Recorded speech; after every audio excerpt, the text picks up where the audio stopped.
Buddhaṃ saranam gacchāmi, Dhammaṃ saranam gacchāmi, Saṅgham saranam gacchāmi.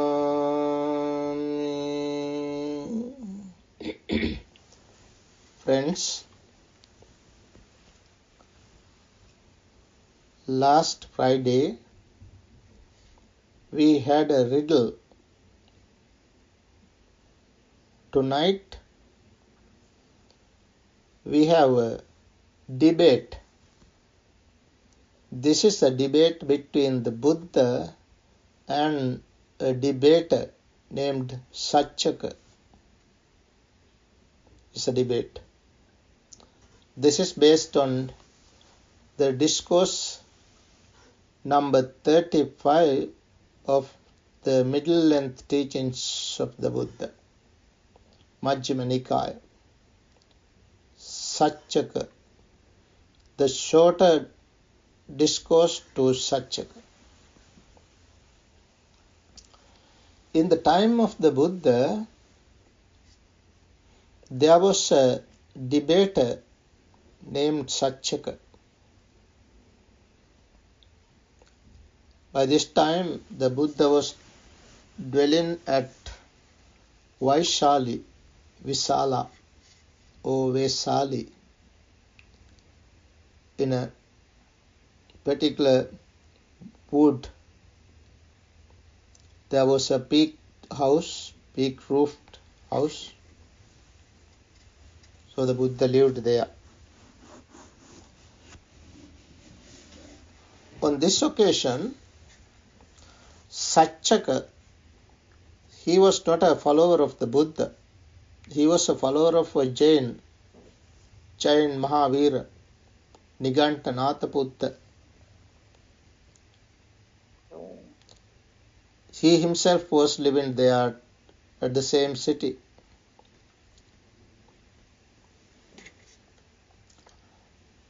He was a clever speaker, regarded by many as a saint.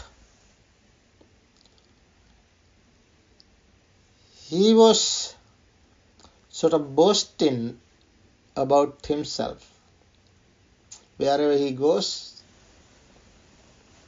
wherever he visits, he boasted about himself.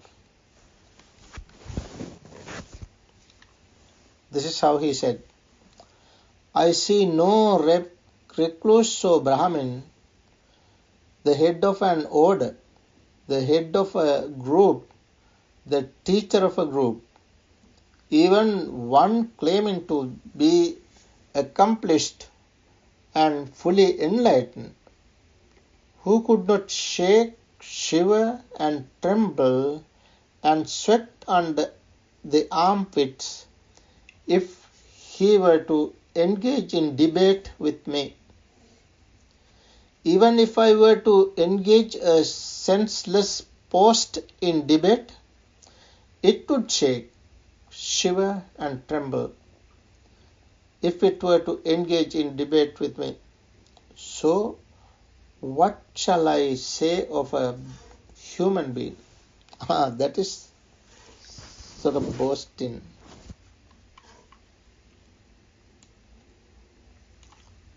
So,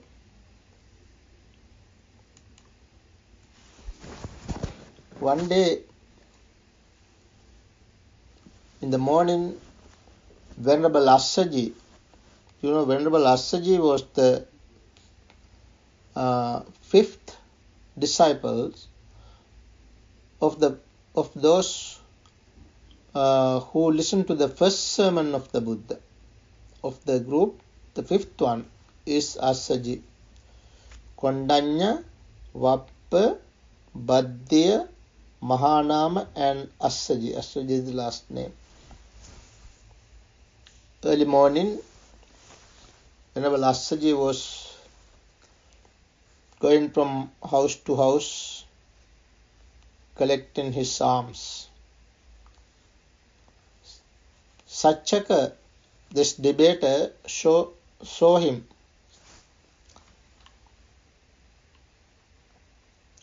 Seeing him, he went to Venerable Assaji and he said, Master Assaji, how does the recluse Gautama discipline his disciples? And how is the recluse Gautama's instruction usually presented to his disciples? He asked these questions.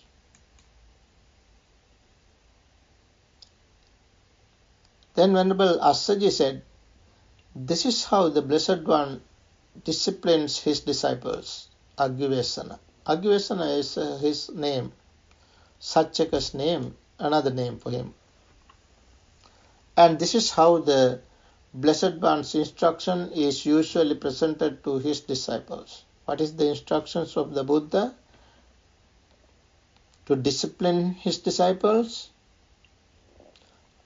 This is to be kept in mind very clearly. This is the Buddha's instruction, Buddha's admonition to his disciples, whoever, whether they are monks, nuns, lay men or lay women. Bhikkhus, that is when the Buddha addressed the bhikkhus. Bhikkhu means monks. As the monks were always present with the Buddha, present with the Buddha addressed them. Buddha's instruction is this: form is impermanent. Form is impermanent. Form, we should understand clearly, form means not this body. Form, these are mental. Form is impermanent. Feeling is impermanent. Perception is impermanent. Formations are impermanent. Consciousness is impermanent. Bhikkhus. Form, then Buddha said, bhikkhus, form is not self. Feeling is not self. Perception is not self. Formations are not self. Consciousness is not self. All formations are impermanent. All things are not self. This is the Buddha's instruction. You see? Usually we come across form is impermanent and unsatisfactory and selfless or soulless. That is how normally we find this statement. But here Buddha talk about no suffering, not suffering. Buddha said form is impermanent. What is impermanent is not self, without a self. That is the meaning. Impermanent. Self, form is impermanent. Not only form, feeling, perception, volitional formation and consciousness. All these five are impermanent. What are impermanent? Five aggregates are impermanent. Then all these are not self, non-self, without a self, no permanent entity. That is the Buddha's instruction. Venerable Assaji told him that it is the Buddha's instruction. Then he said, Saccaka says, we hear indeed what is disagreeable. Oh, this is not something good to hear. This is wrong. That is his idea. He thinks that this is wrong. What the Buddha says is wrong. Then he says, Perhaps sometime or other we might meet Master Gautama and have a conversation with him. Perhaps we might detach him from that evil view. That is an evil view for him, for Saccaka. Then, by this time, he wanted to visit the Buddha and ask this question. He wanted to have a conversation with Buddha. By this time, 500 Lichavis had met together in an assembly hall for some business or other. Then Saccaka, the Niganta's son, Saccaka the debater, went to them and said, now he went to the assembly where there were about 500 people. He then said, come forth, good Lichavis. Lichavis is the name of them. Come Lichavis, come forth. Today there will be some conversation between me and the recluse Gautama. If the recluse Gautama maintains before me what was maintained before me by one of his famous disciples, the bhikkhu named Assaji, then just as a strong man might seize a lone-haired ram by the hair and drag him to and drag him fro and drag him round about, so in debate I will drag the recluse Gautama to and drag him from and drag him round about. That is what he says. That is his boasting. Just as a stone brewer's workman might throw the brewer's sieve into a deep water tank and taking it by the corners, drag it to and drag it fro and drag it round about, so in debate I will drag the recluse Gautama to and drag it fro and drag him round about. Just as a stone brewer's mixture might take a strainer by the corners and shake it down and shake it up and thumb it about, so in debate I will shake the recluse Gautama down and shake him up and thump him about.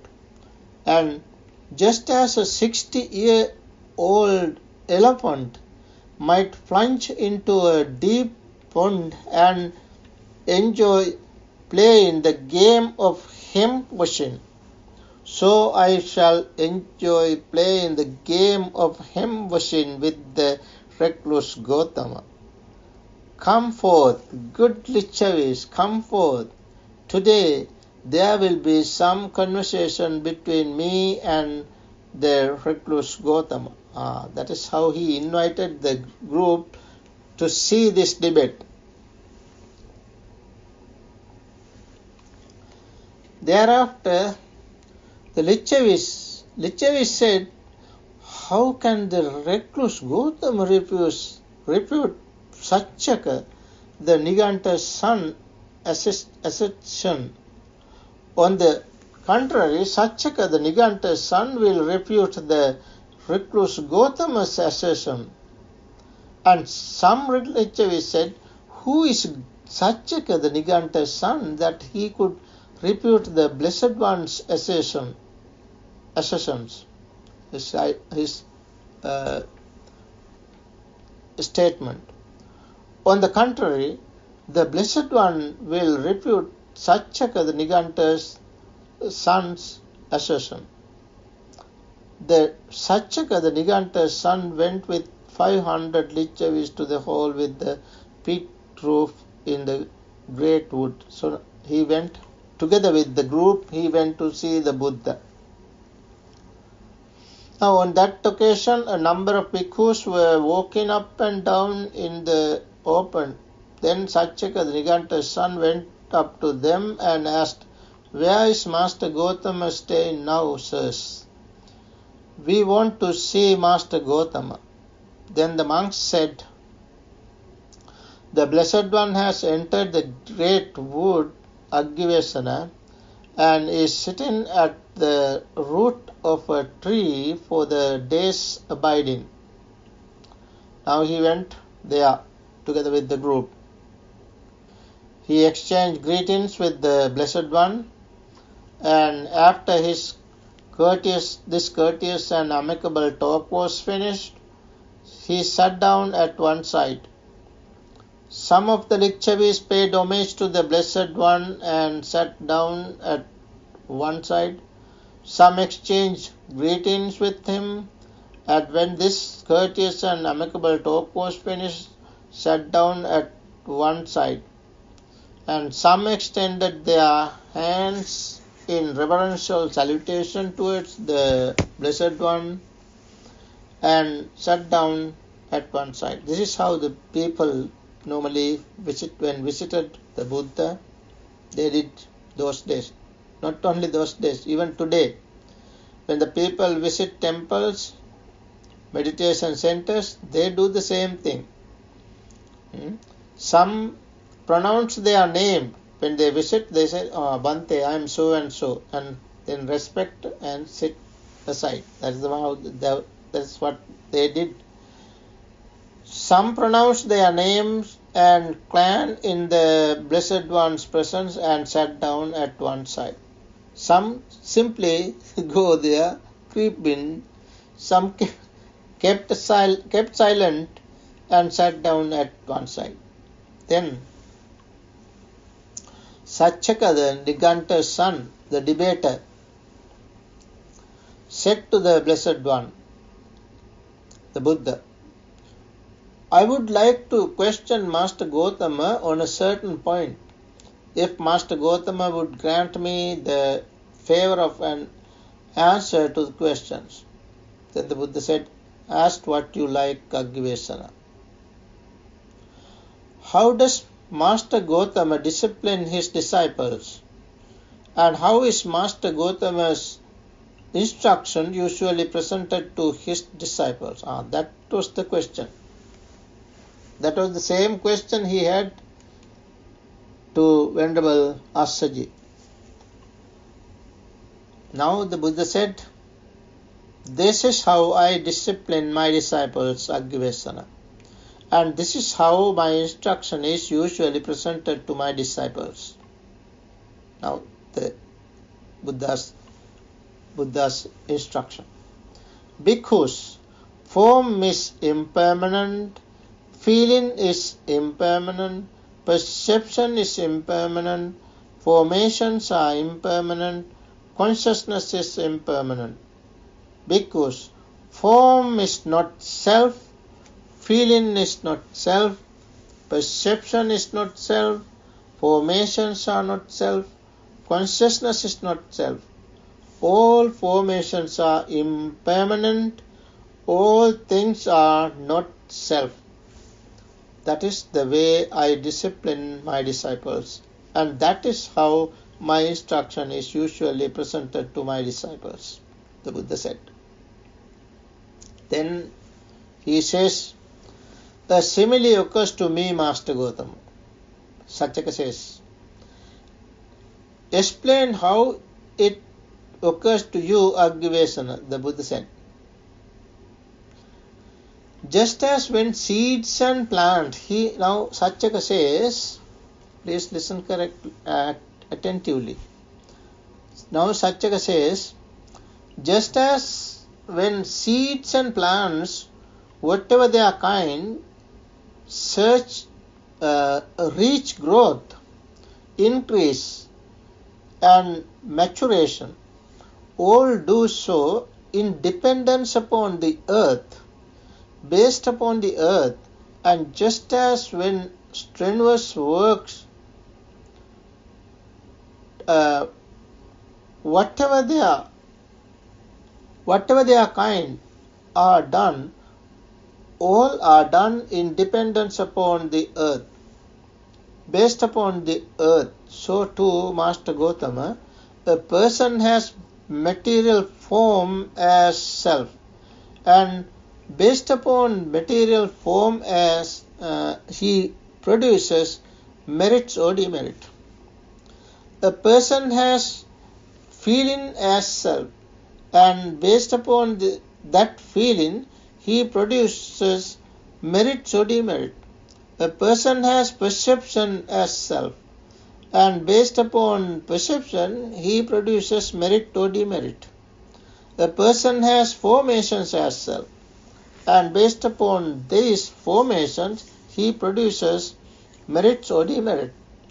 A person has consciousness as well as self, and based upon consciousness he produces merit or demerit.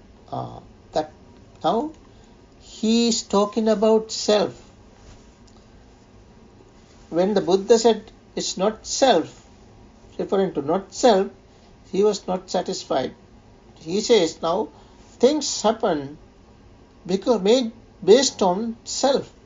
Whatever we do, merit or demerit, all these are based upon self. That is his point. And the Buddha said, Aggivesana. Are you not asserting thus, form is myself, feeling is myself, perception is myself, formations are myself, consciousness is myself? The Buddha asked, are you not talking about self? Talking about self, referring to 5 aggregates. Then he accepted it. I assert thus, Master Gautama. Form is myself, feeling is myself, perception is myself, volitional formations are myself, consciousness is myself. That is how he thinks, and he further says, and not only me, and so does this great multitude. He says these people, they also do the same thing. They also believe that. They also think that all these are self. 5 aggregates are self.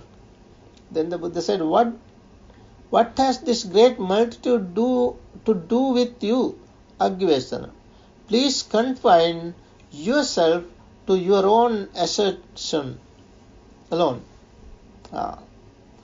Then Master Gautama, I assert thus, form is myself, feeling is myself, perception is myself, volitional formations are myself, consciousness is myself. The Buddha said, in that case, Aggivesana, I shall ask you a question in return. Answer it as you choose. What do you think, Aggivesana?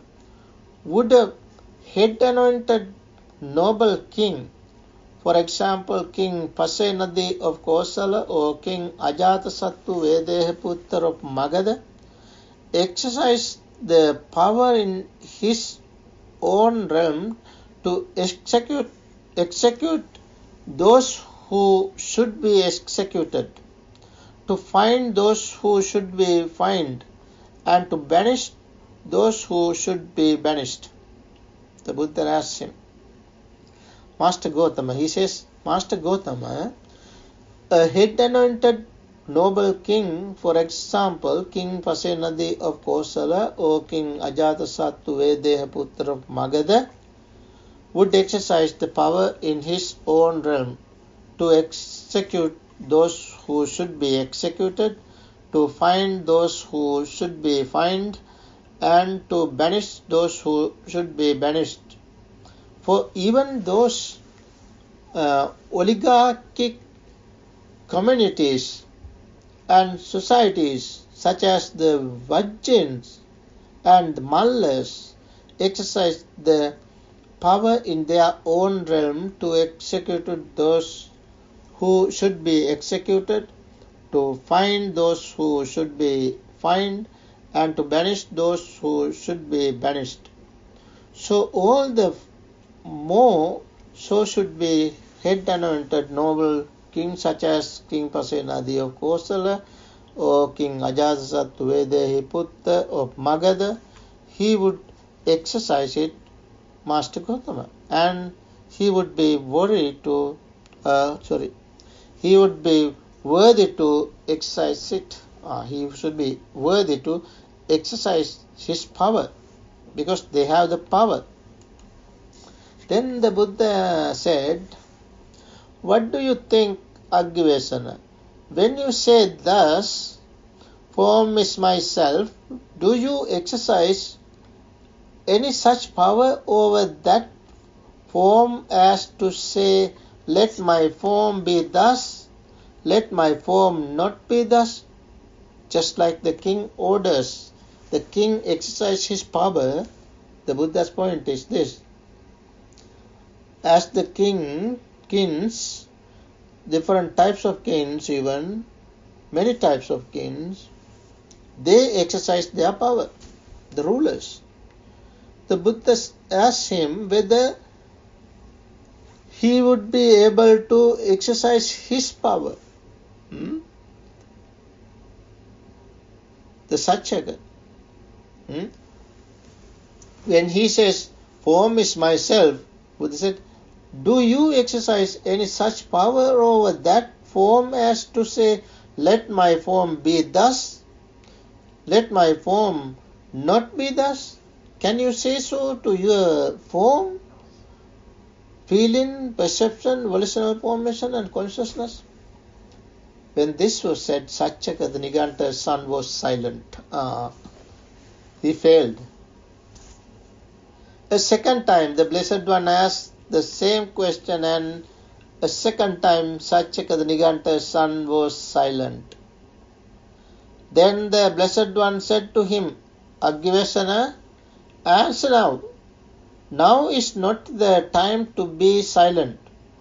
If anyone, when asked a reasonable question up to the third time by the Tathagata, the Buddha, still does not answer, his head splits into 7 pieces there and then. That is what happened if the person is going to be silent. Now, on that occasion, a thunderbolt wielded in spirit, holding an iron thunderbolt that burned, blazed, and glowed, appeared in the air above Saccaka, the Niganta's son, thinking, if this Saccaka, the Niganta's son, when asked a reasonable question up to the third time by the Blessed One, still does not answer, I shall split his head into 7 pieces here and now. The Blessed One saw the thunderbolt wielded in spirit, and so did Saccaka, the Niganta's son. So they both saw the spirit over them. Then Saccaka, the Niganta's son, was frightened, alarmed, and terrified, seeking his shelter, asylum, and refuge in the Blessed One. He said, ask me, Master Gautama, I will answer. Now the Buddha asks, what do you think, Agavesana? When you say thus, form is myself, do you exercise any such power over that form as to say, let my form be thus, let my form not be thus? He answered, no, Master Gautama. Pay attention, Agavesana, Buddha says. Pay attention, Agavesana. Pay attention to how you reply. What you said before does not agree with what you said afterwards. Nor does that what you said afterwards agree with what you said before. What do you think, Agavesana? When you say thus, feeling is myself, do you exercise any power over that feeling as to say, let my feeling be thus, let my feeling not be thus? He said, no, Master Gautama. Buddha says, pay attention, Agvesana. Pay attention to how you reply. What you said before does not agree with what you said afterwards. Nor does what you said afterwards agree with what you said before. What do you think, Agvesana? When you say thus, perception is myself, do you exercise any power over that perception as to say, let my perception be thus, let my perception not be thus? He said, no, Master Gautama. Pay attention, Agvesana. Pay attention to what you replied. What you said before does not agree with what you said afterwards. Nor does what you said afterwards agree with what you said before. What do you think, Agvesana? When you say thus, formations are myself, do you exercise any such power over those formations as to say, let my formations be thus, let my formations not be thus? No, Master Gautama, he said. Buddha again said, pay attention, Agvesana, pay attention. How to reply. What you said before does not agree with what you said afterwards. Nor does what you said afterwards agree with what you said before. What do you think, Agvesana? When you say thus, consciousness is myself, do you exercise any such power over that consciousness as to say, let my consciousness be thus, let my consciousness not be thus? He said, no, Master Gautama. Now, Buddha said, what do you think, Agvesana? Is material form permanent or impermanent? This form, permanent or impermanent? We are referring to the five aggregates. Now Buddha asked the question. The word material is given here, but in the original teachings, the text, in the original text, we don't find that word, material form. This is not material. These five aggregates are immaterial. So we have to use the word form. Buddha asks, what do you think, Agvesana? Is form permanent or impermanent? Then he said, impermanent, Master Gautama. Is what is impermanent suffering or happiness? Suffering, Master Gautama, he says. Is what is impermanent suffering and subject to change, fit to be regarded thus, this is mine, this I am, this is myself? No, Master Gautama, he said. Then Buddha questioned the same thing. Feeling, perception, volitional formation and consciousness. Whether they are impermanent or permanent. Whether they are suffering or happiness. Whether they are self or without self. Buddha questions to all these five aggregates. His answer to all these questions was no, Master Gautama.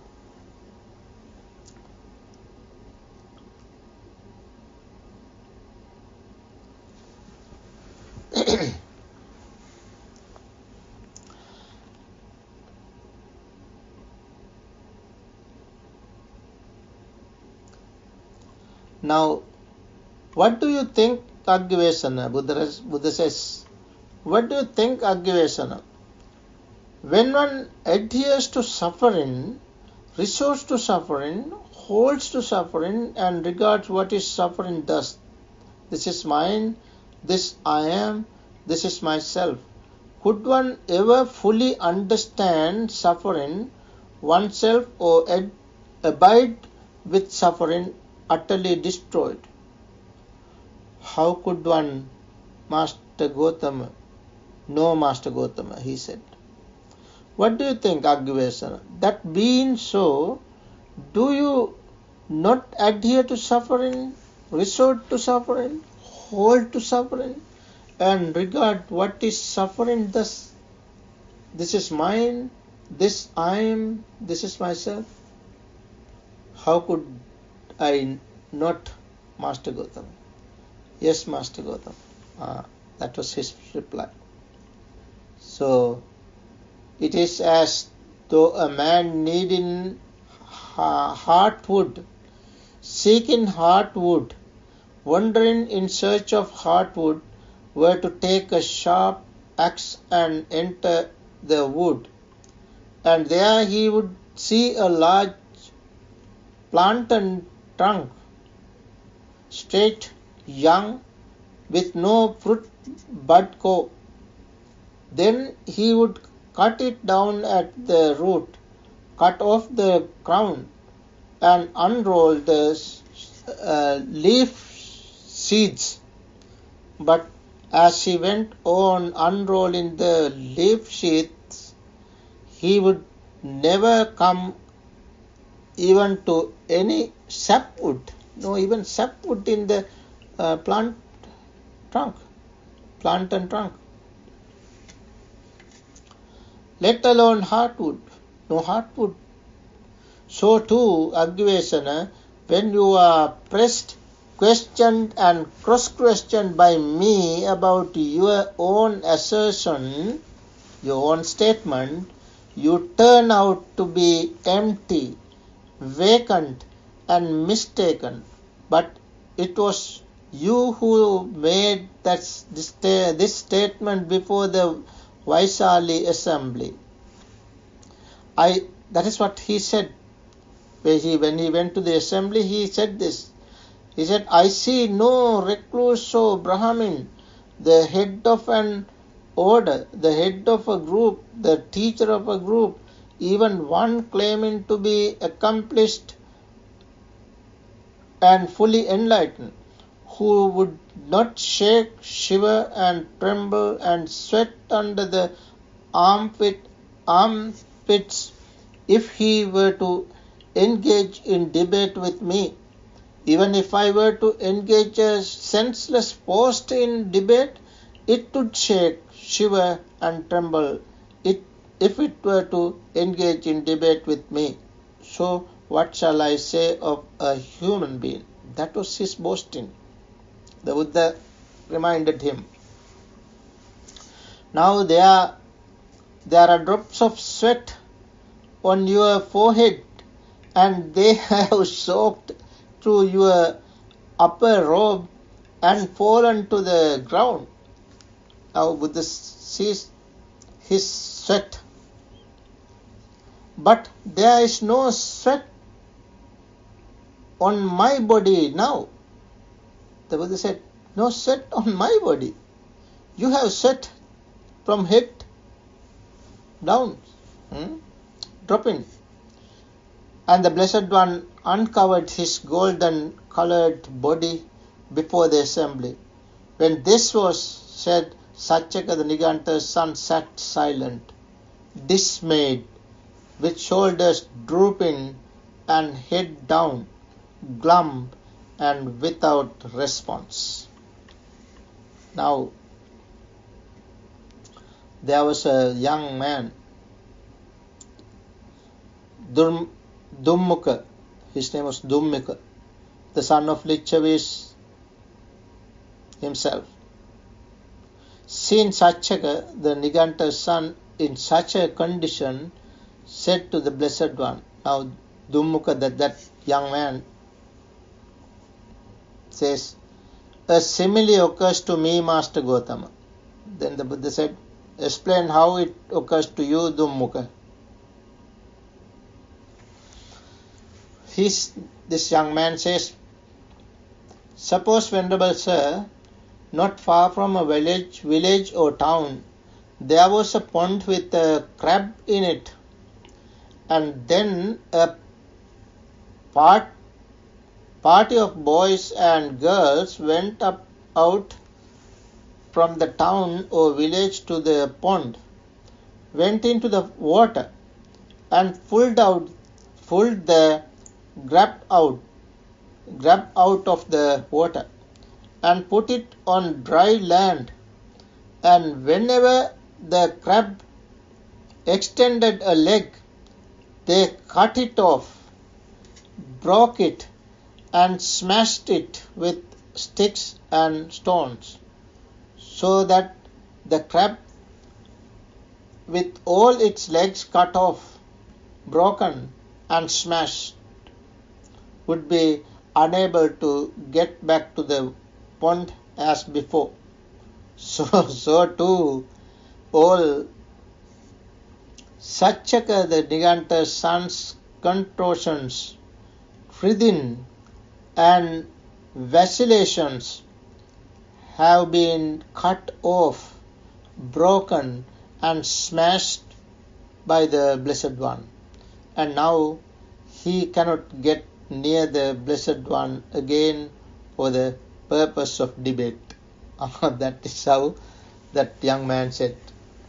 When this was said, Saccaka the Niganta's son told him, "Wait, Dummuka, wait. We are not speaking with you. Here we are speaking with Master Gautama." Then he said, "Let that talk of ours be, Master Gautama, like that of ordinary recluses and Brahmins. It was mere prattle, I think, but in what way is a disciple of the recluse Gautama one who carries out his instructions, who responds to his advice, who has crossed beyond doubt, because free from perplexity, gain intrepidity, and become independent of others in the teacher's dispensation." Now the Buddha says here, Agivesana, any kind of form whatever, whether past, future or present, internal or external, gross or subtle, inferior or superior, far or near, a disciple of mine sees all form as it actually is, with proper wisdom thus. With proper wisdom, these 5 aggregates are to be seen with proper wisdom. How to be seen? This is not mine, this I am not, this is not myself. So the form, then feeling, perception, volitional formation, and consciousness. All these are to be seen in such a way. That is the Buddha's instruction. Then he says, "Master Gautama, in what way is a bhikkhu and arahant with pains destroyed, one who has lived the holy life, done what had to be done, laid down the burden, reached the true goal, destroy the fetters of beings, and is completely liberated through final knowledge?" He wanted to know how one should become an arahant, the enlightened one. Here Agivesana, any kind of form whatever, whether past, future or present, internal or external, gross or subtle, inferior or superior, far or near, a bhikkhu has seen all form as it actually is with proper wisdom thus. This is not mine, this I am not, this is not myself. And through not clinging, he is liberated. Through not clinging. Not clinging to what? Not clinging to 5 aggregates. How should one cling? This is mine. This I am. This is myself. That is how one clings to these 5 aggregates. So what is to be trained, what is to be understood, what is to be seen with proper wisdom? This is not mine. This I am not. This is not myself. That's the way to see. Through which what happens? Through not clinging, he is liberated. As he is not clinging to this, he is liberated. Any kind of feeling, any kind of perception, any kind of volitional formations, any kind of consciousness, he sees in such a way all the five aggregates. As the result, he can destroy all these taints. And one who has lived the holy life, then he lives a holy life. Then he feels done what had to be done, laid down the burden, reached the true goal, destroyed the fetters of being, and is completely liberated through final knowledge. When a bhikkhu's mind is thus liberated, he possesses three unsurpassable qualities. What are the three? Unsurpassable vision, unsurpassable practice of the way, and unsurpassable deliverance.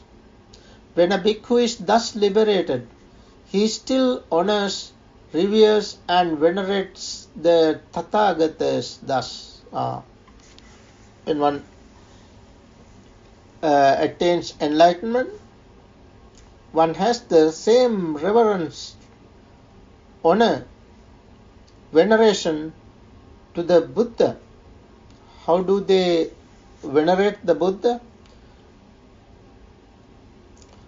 They say, they think the Blessed One is enlightened and he teaches the Dhamma for the sake of enlightenment. That is how they think. Then the Blessed One is tamed and he teaches the Dhamma for taming oneself. The Blessed One is at peace and he teaches the Dhamma for the sake of peace. The Blessed One has crossed over and he teaches the Dhamma for crossing over. The Blessed One has attained Nibbana and he teaches the Dhamma for attaining Nibbana. That is how the monks, those who enlighten, those who become the enlightened ones even, they respect the Buddha as such. When this was said, Saccaka the Niganta's son replied, Master Gotama, we were bold and impudent in thinking we could attack Master Gotama in debate. He says, Master Gotama, I thought that I would be able to defeat you in my debate. But now he realized, and he says, a man might attack a mad elephant and find safety. Yet he could not attack Master Gotama and find safety. A man might attack a blazing mass of fire and find safety. Yet he could not attack Master Gotama and find safety.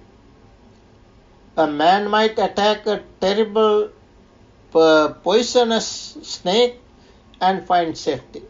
Yet he could not attack Master Gotama and find safety. We were bold and impudent in thinking we could attack Master Gotama in debate. Let the Blessed One together with the Sangha of bhikkhus consent to accept tomorrow's meal from me. He invited the Buddha together with the Sangha, together with the community of the monks, to have meal at his place. The Blessed One consented in silence. So the Buddha accepted his invitation for the following day meal together with the Sangha, as he was delighted with the Buddha's teaching. He invited the Buddha and the Sangha for meal, and thereafter the following day, he, together with the Lichavis, other friends, his friends, they all offered the lunch dana, lunch meal, to the Buddha and the Sangha. And after meal, when the Blessed One had eaten and had withdrawn his hand from the bowl, Saccaka the Niganta's son took a low seat. Now he is so simple, humble, having taken a low seat, sat down at one side and said to the Blessed One, Master Gautama, may the merit and the great meritorious fruits of this act of giving be for the happiness of the givers. He said. Then Buddha said, Aggivesana, whatever comes about from giving to a recipient such as yourself, because many people gave many items for his dana. They gave these items to him, to Saccaka. One who is not free from lust, not free from hate, not free from delusion. Saccaka was not free from greed, hate and delusion. That will be for the givers. That will be for the givers. They gave to a person who was not free from lust, not free from hate, not free from delusion. That will be for the givers. And whatever comes about from giving to a recipient, such as myself, Buddha said, such as myself, one who is free from lust, free from hate, free from delusion, that will be for you. Because he gave this dana directly to the Buddha. By offering that dana, that food, to the Buddha, he got the merit, the greatest merit. Because he offered this dana to a person who was completely, entirely free from lust, hate and delusion. That will be yours. That's the Buddha's expression, Buddha's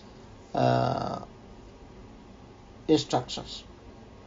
So friends, with this we come to the end of the discourse. So it's a wonderful discourse, a debate between the Buddha and Saccaka. Let's understand these wonderful teachings of the Buddha. Let's read these discourses. Let's listen to these discourses. And let's understand the real teachings of the Buddha. So the Buddha's advice is, these five aggregates are impermanent. Five aggregates are selfless, without a self. That is the instructions. Let's all understand these five aggregates as they really are, as not as physical things, but as mental. Where do they arise and where do they pass? All these five aggregates are arising and passing in the six sense bases. Friends, five aggregates are not born. Six senses are born. Means we gain this as physical, something physical. 5 aggregates are not physical. They are not born, but they are manifesting. They appear. They are mental, manifesting. Buddha used the word khandanang patubhavo. Patubhava means manifesting. They are manifesting. Let's understand this wonderful teachings of the Buddha. As we got together today, we acquire a great deal of merit by listening to this Dhamma talk. First, we paid our respect, salutation, veneration to the Triple Gem. Even before that, we observe precepts. By observing precepts and recite the recitations and by meditating and by listening to this Dhamma talk, we all acquire a great deal of merit. Let's share this merit with our dearly departed relatives. May all our dearly departed relatives, especially with our parents and whoever expecting merit from us, may they rejoice this merit. May their sansaric journey be peaceful. May we all attain supreme bliss of Nibbana. Sadhu, sadhu, sadhu.